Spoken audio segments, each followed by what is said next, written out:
Hello students, आप सभी का स्वागत है A2S एकेडमी के ऑनलाइन प्लेटफॉर्म। मेरा नाम है दीपक पाठक और आप सभी लोग magnetic effect of electric current पढ़ रहे हो, जो कि क्लास 10th का दूसरा चैप्टर हमने स्टार्ट किया है। और उस चैप्टर में आपने इससे पहले वाले वीडियो में क्या देखा? इससे पहले वाले वीडियो में आपने ये देखा कि जब किसी तार में करंट पास कराते हैं तो उसके चारों तरफ मैग्नेटिक फील्ड जनरेट होती है। क्या इतनी बात आपको समझ में आई थी? ये बात हमने आपसे इससे पहले वाले वीडियो में किया है कि भैया जब आप किसी भी तार से करंट पास कराओगे तो इस तार के चारों तरफ क्या होता है? मैग्नेटिक फील्ड जनरेट होती है। ठीक है, इस मैग्नेटिक फील्ड के डायरेक्शन को निकालने के लिए हमने कहा कि आप जो है यहाँ पे अपना कौन सा रूल लगाओगे? कॉर्क स्क्रू रूल लगा लोगे। कॉर्क स्क्रू रूल मैंने आपको समझाया था कि एक स्क्रू को जिस तरीके से हम घुमाते हैं तो उससे जो है आप इसकी डायरेक्शन को आसानी से आइडेंटिफाई कर सकते हो कि सर इस तार के चारों तरफ जो मैग्नेटिक फील्ड जनरेट हो रही है उसका डायरेक्शन क्या होगा। ये सारी चीजें हम लोगों ने इससे पहले वाले वीडियो में देखा था। अब इस तार में तो भैया जब करंट पास कराओगे तो ये तो हमको पता चल गया कि ठीक है मैग्नेटिक फील्ड जनरेट होगी। इतनी बात तो समझ में आ रही। इस मैग्नेटिक फील्ड को अगर आपको कैलकुलेट करना हो तो आप कैसे करोगे, उसके बारे में हमने आपको इससे पहले वाले वीडियो में क्या बताया था? एक फार्मूला बताया था। क्या? अरे बताया था कि भैया बी बराबर क्या होता है? I del L sine theta apart में क्या? आर। बोलो, ये फार्मूला मैंने प्रूव कराया था कि नहीं? और इंटू 10⁻⁻7 होगी, है ना? इसको इस तरीके से लिखा था मैंने, म्यू नॉट अपान में 4 pi into L delta L, ठीक है, L delta L sine theta upon में क्या हो जाएगा भैया? R square. बोलो, क्या इतनी बात जो है आप लोगों ने इससे पहले वाले वीडियो में समझा था? पी की वैल्यू हमने निकाला था कि नहीं? बताओ। ठीक है, तो आपने ये सारी चीजें देख लिया था। तो आज के वीडियो में आप लोग ये सीखोगे कि जब किसी भी कंडक्टर को करंट पास कर रहा हो, जैसे ये हमारे पास एक कंडक्टर है, ये देखो हमारे पास क्या है? एक कंडक्टर है। ठीक है, और इस कंडक्टर में तुम क्या पास कराओगे? करंट पास करो। करा दे, ये लो, मैंने इस करंट इसमें क्या किया? बैटरी लगाया और करंट पास करा दिया। यह क्या है भैया? कंडक्टर। यह क्या है? ठीक है, यह क्या है? कंडक्टर। चलो भैया, यहां तक बात समझ में आ रही है? अरे जब किसी भी कंडक्टर में करंट पास करा रहे हो और इसको जब आप मैग्नेटिक फील्ड में लेके जाओगे तो इस कंडक्टर के ऊपर एक फोर्स लगता है। ठीक है, इस कंडक्टर के ऊपर क्या लगेगा? एक फोर्स लगेगा जो मैग्नेटिक फील्ड पे डायरेक्ट मैग्नेटिक फील्ड पे डिपेंडेंट होगा, करंट पे डिपेंडेंट होगा कि उसका डायरेक्शन क्या होगा। जैसे ये एक कंडक्टर हो गया और ये देखो हमारे पास क्या है? एक मैग्नेटिक फील्ड है, यूनिफॉर्म मैग्नेटिक फील्ड। जरा मुझे बताओ यूनिफॉर्म मैग्नेटिक फील्ड क्या होता है? यूनिफॉर्म मैग्नेटिक फील्ड उसे कहते हैं जहां पे किसी भी पॉइंट पे आप कोई भी पॉइंट ले लो, चाहे इस पॉइंट पे, चाहे इस पॉइंट पे, चाहे इस पॉइंट पे, चाहे इस पॉइंट पे, चाहे जहां इसकी स्ट्रेंथ जो होती है वो समान होती है। अरे स्ट्रेंथ का मतलब क्या आपको समझ में आ रहा है? जैसे जैसे कि भैया आपने मैग्नेट देखा था, इसका एक नॉर्थ पोल होता है, एक साउथ पोल होता है। तो आपको पता है कि नॉर्थ पोल से मैग्नेटिक लाइंस ऐसे निकलती हैं, साउथ पोल की तरफ जाती हैं और ये एक क्लोज लूप का निर्माण करती है। तो अगर मैं आपसे पूछूं कि यहाँ पे स्ट्रेंथ इसका ज्यादा होगा कि कम, तो आपको सर यहाँ बहुत ज्यादा इसका स्ट्रेंथ होगा। आप किसी भी पॉइंट पे लोगे बहुत ज्यादा इसका स्ट्रेंथ है, लेकिन इसके अंदर आप किसी भी पॉइंट पे चले जाओ, यहाँ देखो यहाँ स्ट्रेंथ इसका कुछ और है, यहाँ पे स्ट्रेंथ देखोगे कुछ और होगा। ठीक है, तो क्या इस रीजन को आप यूनिफॉर्म कह सकते हो? नहीं कह सकते। ठीक है, जबकि इस मैग्नेट के अंदर देखो ये मैग्नेटिक लाइंस है जो साउथ पोल से नॉर्थ पोल की तरफ जा रही है। बताओ, जो साउथ पोल से नॉर्थ पोल की तरफ जा रही है, तो इस आप इस मैग्नेटिक फील्ड में किसी भी पॉइंट पे आप जब देखोगे तो मैग्नेटिक फील्ड की जो स्ट्रेंथ है वो क्या होगी? समान होगी। बात क्लियर हुई? तो ये है मैग्नेटिक फील्ड, और वो कैसी मैग्नेटिक फील्ड है? यूनिफॉर्म मैग्नेटिक फील्ड है। ठीक है, चलो चलो भैया आगे आओ। अब देखो, अब इस बेचारे कंडक्टर को जब आप इस फील्ड में लेके जाओगे, जब आप इस फील्ड में लेके जाओगे तो इस कंडक्टर के ऊपर एक फोर्स लगेगा, ठीक है, जो इस कंडक्टर को या तो उससे दूर भगाएगा या तो अपनी तरफ खींचेगा। ये मैंने बताया कि आपको किन किन चीजों पे डिपेंड करेगा। करंट की डायरेक्शन, जो इसमें आप करंट इसमें पास करा रहे हैं उसके ऊपर डिपेंड करेगा। मैग्नेटिक फील्ड का डायरेक्शन क्या है उसके ऊपर भी ये डिपेंड करेगा। समझ में आ रहा है?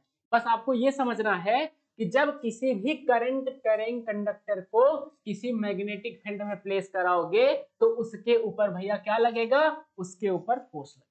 क्या इतनी बात आपको समझ में आ रही है? बताओ, क्या इतनी बात आपको समझ में आ रही है? ठीक है, बस इसी चीज को, इसी फोर्स को हम लोग क्या करेंगे? कैलकुलेट करेंगे कि जब इस कंडक्टर को इसमें प्लेस कराएंगे तो कितना फोर्स लगेगा। इसी फोर्स को आप लोगों को क्या करना है? डिराइव करके आज मैं समझा। ठीक है, चल आ जाओ। देखो भैया क्या लिखा है कि force on a current carrying conductor placed in uniform magnetic field. चलो जरा यूनिफॉर्म मैग्नेटिक फील्ड बनाओ। ये देखो,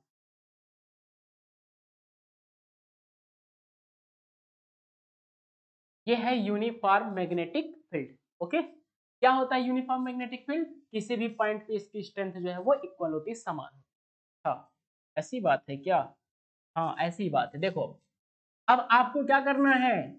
मैं एक आप कंडक्टर को ऐसे,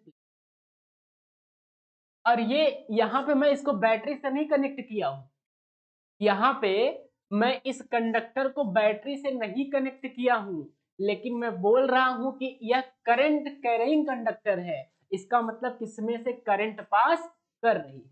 क्लियर? इसका मतलब कि इसमें से करंट पास कर रही है। अच्छा, करंट पास करे, ठीक। यह है भैया यूनिफॉर्म, यूनिफॉर्म मैग्नेटिक फील्ड। क्या है? यूनिफॉर्म मैग्नेटिक फील्ड है। अच्छा, ठीक है। और ये क्या है? यह है करंट कैरिंग कंडक्टर। ठीक है, यह क्या है? Current carrying conductor. ओके, तो आप जानते हो कि इसके ऊपर फोर्स लगेगा। उसी फोर्स को आपको क्या समझना है? उसी फोर्स को हम यहाँ पे डिराइव करके आप सभी को दिखाएंगे कि भैया इतना फोर्स जो है इस पर। ठीक है, तो आप इसमें देखो, यहां से लेकर के इस कंडक्टर की जो लेंथ है वो कितनी? एल है। बोलो भैया, कितनी लेंथ है? एल है।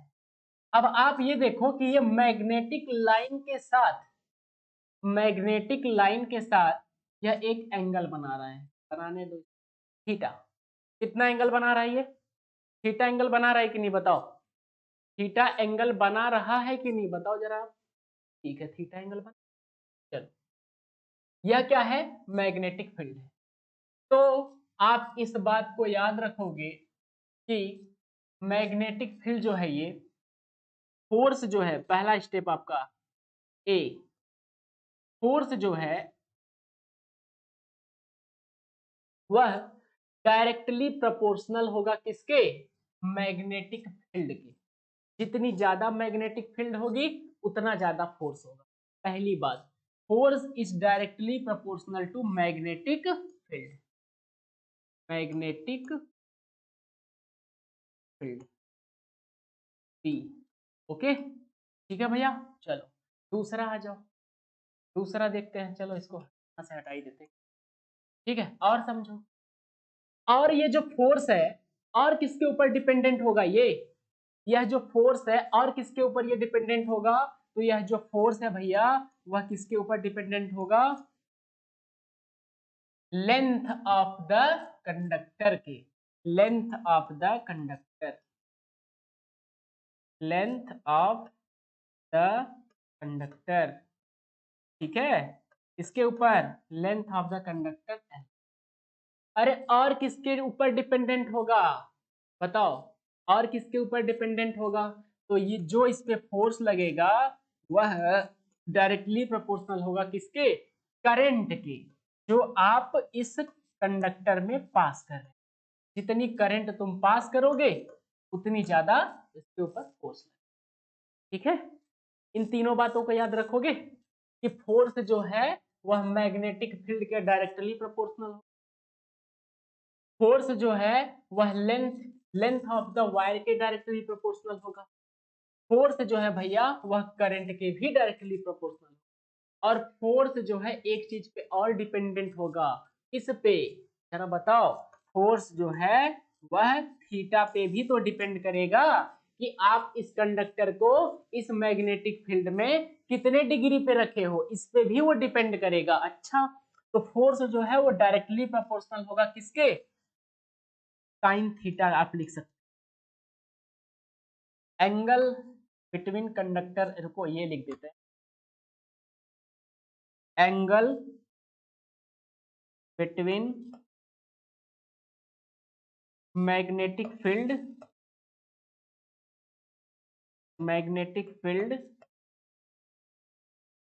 एंड कंडक्टर एंड, बोलो भैया, थीटा।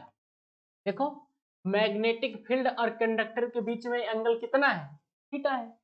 इन चार बातों को क्या आप समझ गए? क्या ये चारों चीजें आपको इसमें समझ में आ रही हैं? बस बस काम आप लोगों का बन चुका है।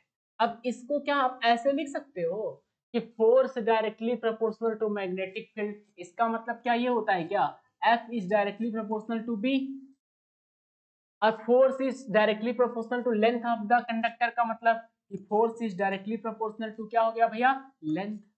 ओके, अच्छा, फोर्स करंट के भी प्रोपोर्शनल है, सबको करंट के पर प्रोपोर्शनल करो, और थीटा के भी प्रोपोर्शनल है, तो F बराबर आप क्या बोलोगे? Sine theta. इस बात को क्या आप ऐसे लिख सकते हो? बताओ। इसको मैं दे दिया इक्वेशन फर्स्ट, इसको दे दिया इक्वेशन नंबर सेकंड, इसको दे दिया इक्वेशन नंबर थर्ड, और ये आपका क्या हो गया? बोलो भैया, हो गया? बताओ, हो गया? चलो आगे बढ़ते हैं। अरे बस इन सारी चीजों को मिला दो आपस में, मिला दोगे? अरे बहुत तेज हो तुम लोग मिलाने में, देखो जरा। तो भैया क्या इसको आप ऐसे लिख सकते हो? ऐसे। अब इन सारी चीजों को लिख दो, आई बी एल साइन थीटा, आई बी एल साइन थीटा। ठीक है, अब ये जो प्रोपोर्शनैलिटी का सिंबल यहाँ देख रहे हो, ये जल्दी जाएगा नहीं, के लिए कुछ मांगता है, हमको कुछ दोगे तभी जाएंगे। तो बेटा इस प्रोपोर्शनैलिटी सिंबल को जब आप यहाँ से मार के भगाओगे तो उसके जगह पे एक कांस्टेंट आ जाएगा जिसका नाम होगा के। इसका नाम क्या होगा? के। के की वैल्यू आप 1 रखोगे। ठीक है, ये क्या हो जाएगा? I P L sine theta. बस यही आपको प्रूव करना था, यही आपको समझ। ठीक है, और यूनिट क्या होगी भैया? यूनिट जरा बताओ, तो आप यूनिट बताओगे क्या? न्यूटन। क्या होगी भैया? न्यूटन। अरे इसको ऐसे लिख दोगे आप लोग, बोलो लिख दोगे कि नहीं? तो ये इन बातों को आप याद रखोगे। ठीक है, इन बातों को आप क्या करोगे? याद। ठीक, चलो आ जाओ। अब जरा मुझे मेरे भाई ये बताओ, आपने ये देख लिया कि जब किसी भी करंट कैरिंग कंडक्टर को मैग्नेटिक फील्ड में प्लेस कराओगे तो उसके ऊपर फोर्स लगेगा। हमने कहा चलो फोर्स लग गया। अब आप ये बताओ कि यह जो फोर्स है इन सारी क्वांटिटीज के ऊपर डिपेंडेंट है। ठीक है, इन सारी क्वांटिटीज के ऊपर वो डिपेंडेंट है, बताओ। ठीक है, तो अगर आप, तो फोर्स मैक्सिमम कब होगा? फोर्स किसी कंडक्टर पे मैक्सिमम कब होगा और फोर्स मिनिमम कब होगा? बताओ। फोर्स, अब इस कंडक्टर के ऊपर तो फोर्स लग ही रहा है, लेकिन वो फोर्स मैक्सिमम फोर्स कब होगा? हम इसको कैसे प्लेस करा दें, हम इसको कैसे प्लेस करा दें कि इसके ऊपर मैक्सिमम फोर्स लगने लगे? अरे क्या बात आपको नहीं समझ में आ रही है? जरा देखो, इधर देखो भैया, देखो ये एक मशीन है, ठीक है, यह इसका ओपन एरिया है और यहाँ से ये पूरे में से एयर फेंकती है इस जगह आके ऐसे, देख रहे हो ऐसे। देखो एक मशीन है ऐसे, ये देखो, और इधर से ये एयर आ रही है, सब एयर पूरे में से एयर दे रही है। ठीक है, अब तुम क्या, अरे इसको जरा समझ लो, बहुत एग्जाम्पल के माध्यम से मैं आपको समझा रहा हूँ। जैसे देखो ये हमारे पास है, अब भैया ये बताओ तुम इसको इसमें कैसे प्लेस करोगे कि इसके ऊपर मैक्सिमम फोर्स लग जाए, और कैसे प्लेस करोगे कि मिनिमम फोर्स लग जाए। तो अगर मैं इस एयर के सामने ऐसे रखूंगा तो इसके पूरे सरफेस पे ये एयर आके स्ट्राइक करेगी, देख रहे हो, इसके पूरे सरफेस के ऊपर ये एयर क्या करेगी, आके स्ट्राइक करेगी, तो मैक्सिमम फोर्स इसके ऊपर लगेगा, बताओ। और अगर मैं इसी चीज को थोड़ा सा ऐसे ना करके मैं इसको ऐसे कर दूं ऐसे, तो फोर्स बस कितने के ऊपर लगेगा, बस इतने के ही ऊपर लगेगा ना, बताओ, बस इतने के ऊपर फोर्स लगेगा। तो आप ये देख रहे हो कि जब इस ऑब्जेक्ट को आप ऐसे प्लेस करा रहे हो तो इसके ऊपर सबसे ज्यादा फोर्स लग रहा है, और जब इसी ऑब्जेक्ट को आप ऐसे प्लेस करा दोगे तो इसके ऊपर कम फोर्स। ठीक है, तो आप ये याद रखना कि फोर्स मैक्सिमम कब होगा, मैक्सिमम कब होगा भैया, जब उसको आप 90 डिग्री पे प्लेस कराओ। ठीक है, फोर्स मैक्सिमम कब होगा, जब उसको आप 90 डिग्री प्लेस करो। फोर्स मिनिमम कब होगा, जब आप उसको 0 डिग्री पे प्लेस कराओ, जब आप उसको क्या करोगे, 0 डिग्री पे प्लेस करो। ठीक है, बात समझ में आ रही कि नहीं आपको, बताओ, क्या बातें आपको समझ में आ रही है कि नहीं, वो भी बताओ। चलो, इतनी बात आपको समझ में आ गई। अरे साइन, देखो अब यहाँ पे साइन थीटा आया है, तो साइन की वैल्यू जरा याद कर लो भैया, आपके एग्जाम आपका जो क्वेश्चंस होगा ना वहां पे पूछा जाएगा और तुम लोग कंफ्यूज हो जाओ। देखो साइन, याद करना सभी लोग, साइन थीटा मैं यहाँ लिख दिया 0 डिग्री, 30 डिग्री, 45 डिग्री, 60 डिग्री और 90 डिग्री, बस इतना ही आपको याद करना है, इससे ज्यादा ना याद करना। ठीक है, इतना याद कर लेना भाई, बड़ी मेहरबानी होगी, इतना याद कर लोगे ना।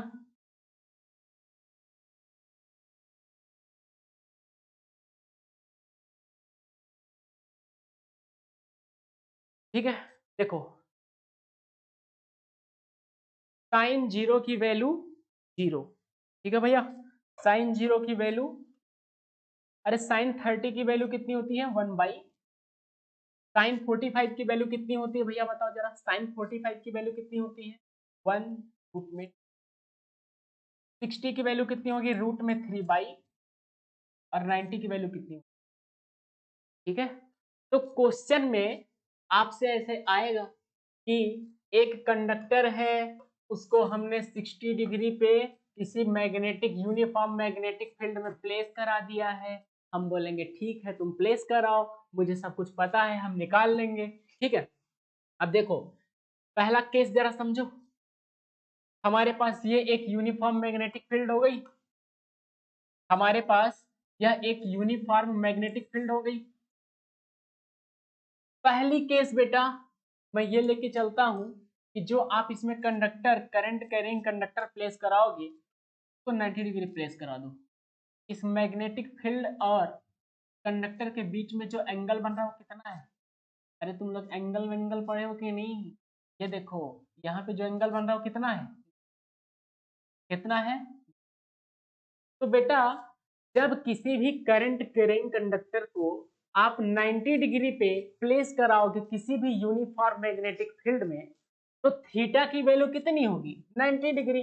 अरे फार्मूला मैंने क्या बताया है, तो F बराबर, बोलो, F बराबर I B L sine theta, F बराबर I B L sine theta. ठीक है, तो थीटा की वैल्यू क्या है, 90 डिग्री। अरे जब भैया थीटा की वैल्यू 90 डिग्री है तो आई बी एल और साइन थीटा की वैल्यू 90 डिग्री, तो यहाँ पे क्या रखोगे, साइन 90, बोलो साइन 90। अरे साइन 90 की वैल्यू मैंने क्या बताया, ये देखो दिखाया है ना, लिख लेना चुपचाप तुम लोग, साइन थीटा साइन 90 की वैल्यू कितनी हो जाएगी, 1। तो आप यहाँ पे जब 1 रखोगे ना, जब आप यहाँ पे 1 रखोगे तो आई बी एल होगा, और ये कितना हो जाएगा 1, तो इसका मतलब ये, तो इसका मतलब यह है कि जब आप किसी भी करंट कैरिंग कंडक्टर को किसी यूनिफॉर्म मैग्नेटिक फील्ड में 90 डिग्री पे प्लेस कराओगे तो कितना भैया फोर्स लगेगा उसके ऊपर? F बराबर आई बी एल। बोलो, F बराबर आई बी एल। बोलोगे कि नहीं बोलोगे तुम लोग? बताओ कितना फोर्स लगेगा उसके ऊपर? आई बी एल। ठीक है, इतना फोर्स लगेगा। हाँ चलो दूसरा केस जरा देखो यार। अब अगर इसी बेटा ये जो करंट कैरिंग कंडक्टर है इसको मैं 60 डिग्री पे प्लेस करा दूं, है ना? मैं इसको 60 डिग्री पे प्लेस कराता हूं। चलो 60 डिग्री पे इसको ऐसे प्लेस करा। चलो जरा प्लेस करो। 60 डिग्री जानते हो तुम लोग? बताओ। ऐसे बना,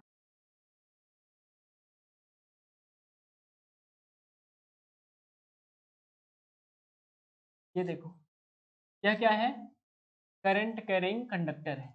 ओके, करंट कैरिंग, ठीक है।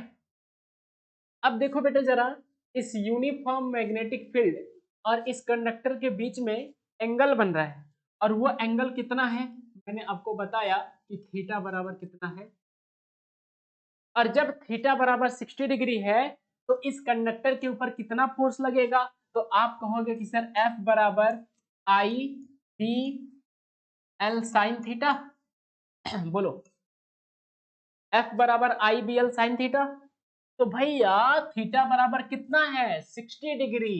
तो आई बी एल और साइन थीटा मतलब कि साइन 60।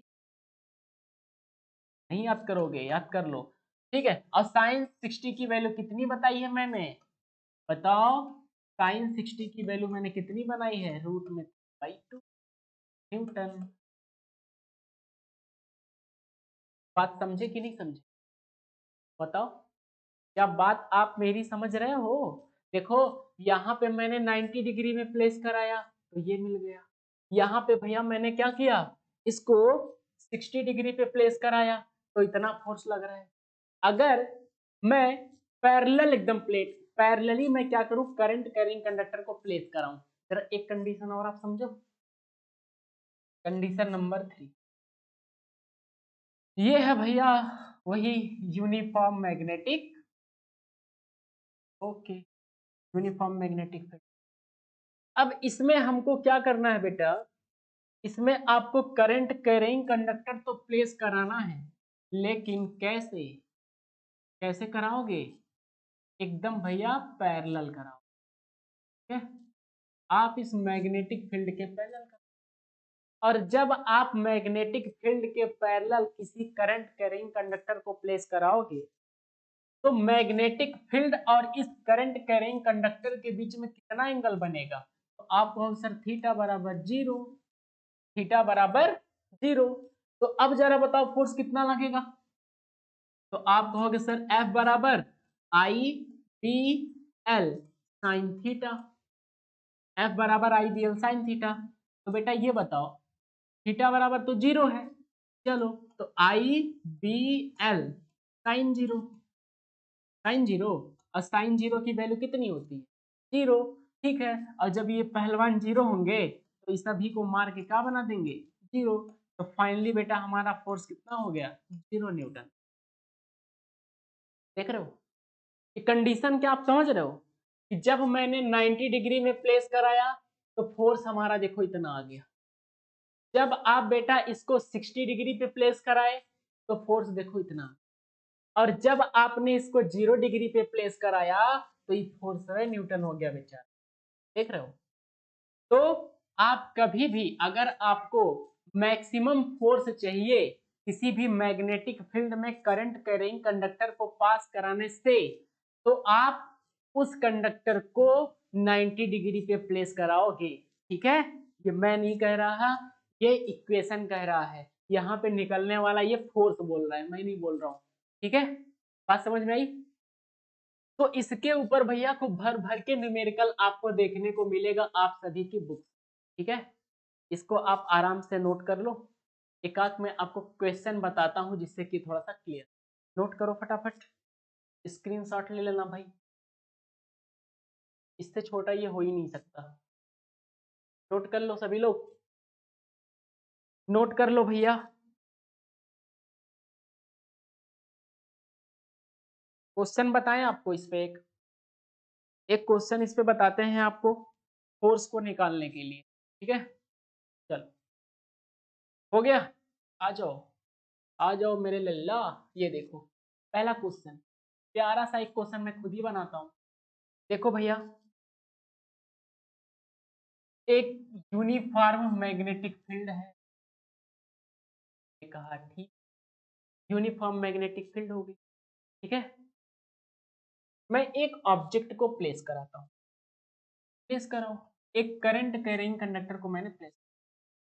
अरे मैं करंट कैरिंग कंडक्टर क्यों बोल रहा हूँ बार बार, क्योंकि भैया इस कंडक्टर में आप करंट को पास कर रहे हो, तभी मैं इसको बोल रहा हूँ, ठीक है। लेकिन मैं इसमें तार को नहीं दिखा रहा हूँ, तो आप ऐसा मत समझिएगा कि इसमें सर करंट नहीं पास हो रही है।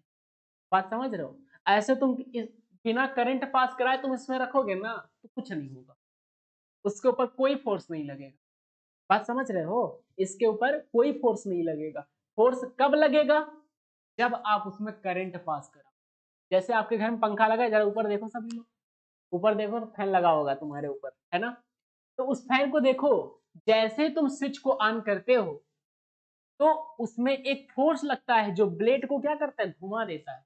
लेकिन क्या जब तक कि तुम स्विच को नहीं ऑन करते तुम्हारा पंखा घूमता है? बताओ। अगर जिसका घूम रहा है तो फिर जाओ, हो जाओ बैसाखी के पास, समझ लो फिर कुछ दिक्कतें हैं वहां पे, समझे।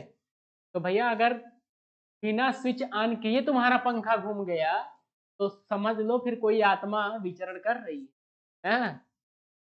ऐसे मजाक कर रहा हूँ भाई, ठीक है। तो आप ये देखते हो कि जैसे ही हम स्विच को ऑन करते हैं तो हमारा फैन घूमने लगता है। इसका मतलब यह है कि इस ब्लेड को घुमाने के लिए क्या लगता होगा, एक फोर्स लगता होगा, भैया ब्लेड तुम घूम जाओ। और जब ब्लेड घूमता है तो फोर्स क्रिएट होता है। तो भैया उसी प्रकार सेम चीज यहाँ पे है। अगर आप इस करंट कैरिंग कंडक्टर में, इस कंडक्टर में करंट नहीं पास कराओगे तो इसके ऊपर किसी प्रकार का फोर्स नहीं लगेगा। बात समझ में आई? तो करंट कैरिंग कंडक्टर मैं इसलिए बोलता हूं क्योंकि इसके ऊपर फोर्स लग रहा है, क्योंकि इसमें करंट तुम पास कर रहे हो, ठीक है। चलो, यह है मैग्नेटिक फील्ड। और क्वेश्चन कह रहा है कि मैग्नेटिक फील्ड की जो वैल्यू है, जो मैग्नेटिक फील्ड की वैल्यू है वो दिया है क्वेश्चन। हमने कहा ठीक है, दो ना। तो देखो भैया कितना दिया है, 20 × 10⁻⁻⁷ न्यूटन एम्पियर मीटर, ठीक है। ऐसे दे दिया कि भैया इतना जो है मैग्नेटिक फील्ड है, ठीक है। चलो, करंट जो इसमें पास कर रही है, इस कंडक्टर में जो तुम करंट पास करा रहे हो ना, वो कितना दिया है, अपने आप ही से तो मुझे मानना है, तुम्हें भैया 10 एम्पियर, ओके, 10 एम्पियर, ठीक है। चलो, अब इसकी जो लेंथ है, लेंथ कहाँ हो तुम, ये देखो, इसकी जो लेंथ एल है, ये भी क्वेश्चन में आपको दिया जाएगा। तो एल बराबर मान लो बेटा आपको दिया है 20 नहीं लेते हैं, बहुत बड़ा हो जाएगा, ठीक है। मैं लेता हूं कि 2 मीटर, अभी बहुत बड़ा है, कोई दिक्कत नहीं है, ले लिया, मानना है आपको, सिर्फ समझना है, डेटा के ऊपर ना जाओ, डेटा में कुछ भी ले सकता हूँ, ठीक है। चलो, बस इतनी सारी चीजें दे दी। फिर ऐसे बोलेगा बबुआ इधर देखो, ये जो करंट कैरिंग कंडक्टर है और ये मैग्नेटिक फील्ड है, इसके बीच में एक एंगल बन रहा है थीटा, और थीटा की वैल्यू मैं तुमको कह रहा हूं, यह जो है वो 45 डिग्री है, ऐसे देख, ठीक है। तो थीटा बराबर कितना, 45, ओके। थीटा बराबर कितना भैया, 45 डिग्री। चलो आ जाओ, तो आप क्या करोगे, तो आप कहोगे कि सर, तब बोलेगा क्वेश्चन, भैया आप जो है ना इसमें बताओ कि इस कंडक्टर के ऊपर कितना फोर्स, ठीक है, इस कंडक्टर के ऊपर कितना फोर्स का, ठीक है। तो कैसे निकालोगे, अरे जरा फार्मूले को पकड़ लो। तो फार्मूला क्या है हम लोगों का, I P L sine theta, यही तो है। आई की वैल्यू कितनी दी है भैया, जरा बताओ, आई की वैल्यू दी है 10, 10 दिया है, बी की वैल्यू कितनी दी है 20 इंटू 10 की पावर -7। एल की वैल्यू कितनी दी है 2 मीटर। साइन थीटा तो आप बोलोगे कि सर साइन 45, बोलो साइन 45 बोल दोगे, बस भैया सबको मल्टीप्लाई कर दो। चलो तो 10 इंटू 20 इंटू 10 की पावर -7 इंटू 2 इंटू साइन 45 की वैल्यू कितनी होती है बताओ। साइन 45 की वैल्यू कितनी होती है भैया 1/√2। 1/√2। अरे तुम लोग मैथ पढ़ते हो, बताओ जरा। 2 को क्या मैं √2 इंटू √2 लिख सकता हूँ? कितने लोगों को पता है कि 2 को √2 इंटू √2 लिखा जा सकता है? क्या लिख सकते हो क्या? अब आधे लोग कहेंगे कैसे लिखेंगे यार, झूठ बोल रहे हो क्या? अरे भैया लिख सकते, ठीक है। नहीं पता तो देख लो, 2 की पावर 1/2 और 2 की पावर 1/2, ठीक है। चलो अब बेस सेम है तो पावर ऐड हो जाती है इन केस ऑफ मल्टीप्लाई। तो 2 की पावर 1/2 और प्लस, और आधा कितना होता है, आधा आधा कितना होता है 1। तो देखो 2 बराबर 2, इसका मतलब 2 को मैं √2 इंटू √2 लिख सकता हूँ, ठीक है। चलो इधर आओ। तो आप मुझे ये बताओ, आप भैया मुझे जरा ये बताओ कि 10 इंटू 20 इंटू 10 की पावर -7 इंटू इस 2 को मैं क्या लिख दूंगा √2 इंटू √2 1/√, कट हो जाएगा। बोलो कट जाएगा, कट जाएगा कि नहीं कट जाएगा, बताओ भैया। अब आप इन सब को क्या करोगे मल्टीप्लाई कर लोगे, आता है कि नहीं आता है? आता है मल्टीप्लाई, मल्टीप्लाई कर लोगे कि नहीं? बस भैया मल्टीप्लाई करो और इधर लगा देना न्यूटन, तो आपको पता चल जाएगा कि इसके ऊपर कितना फोर्स लग रहा है, ठीक है, इसके ऊपर कितना फोर्स लग। तो ये रही आज की वीडियो में आपने ये सीखा कि जब किसी भी करंट कैरिंग कंडक्टर को आप प्लेस कराओगे किसी यूनिफॉर्म मैग्नेटिक फील्ड में तो उसके ऊपर कितना फोर्स लगेगा, उसको पैरेलल रखेंगे तो कितना फोर्स लगेगा, उसको 90 डिग्री पे रखेंगे तो कितना फोर्स लगेगा, 60 पे रखेंगे तो कितना फोर्स लगेगा, फोर्स मैक्सिमम कब होगा और फोर्स मिनिमम कब होगा। ये सारी चीजें आज के वीडियो में आपने समझा और सीखा। अभी और भी कुछ न्यूमेरिकल्स वाले टॉपिक बचे हैं जिसमें कि हम लोग लॉरेंज फोर्स को पढ़ेंगे कि लॉरेंज फोर्स क्या होता है, उसके फॉर्मूला को हम लोग डिराइव करेंगे, समझेंगे। और अभी जो 2-4 टॉपिक आपके हैं वो सब पूरी तरीके से न्यूमेरिकल बेस्ड है। आज हमने आपको न्यूमेरिकल नहीं कराया है, मैंने सोचा कि कल आपको जो है न्यूमेरिकल लॉरेंज फोर्स को भी बता देंगे, तो वहां से हम लोग जो है लगभग 2-4-10 न्यूमेरिकल जो हम लोगों को करना होगा लॉरेंज फोर्स पे, और यहाँ पे ये फोर्स जो हमने आपको डेराइव करके सिखाया बताया है, इन दोनों फोर्सेस के ऊपर हम लोग 5-6 न्यूमेरिकल कर लेंगे तो ये सारी चीजें हम लोगों की अच्छी से कंप्लीट हो, ठीक है। उसके बाद और भी आपके न्यूमेरिकल्स बच्चे हैं, मैंने आपको शुरू में ही बताया था कि इसमें न्यूमेरिकल की क्वांटिटी थोड़ा कम है लेकिन चैप्टर बहुत ही कॉन्सेप्चुअल है, ठीक है। और जैसे ही चैप्टर खत्म हो जाएगा उसके बाद हम यहाँ पे बहुत सारे एमसीक्यूज क्वेश्चन को जरूर एक्सप्लेन करेंगे, क्योंकि हो सकता है मे बी कि आपके पेपर में एमसीक्यूज क्वेश्चंस ज्यादातर देखने को मिले, ठीक है। और ये आप सभी के लिए जो है एक टॉनिक का काम करेगा जब आप किसी एग्जाम में बैठोगे या फिर किसी भी एग्जाम को क्रैक करने, ठीक है। तो चलिए भाई मिलते हैं आप सभी से नेक्स्ट वीडियो में, तब तक के लिए आप सभी को जय हिंद।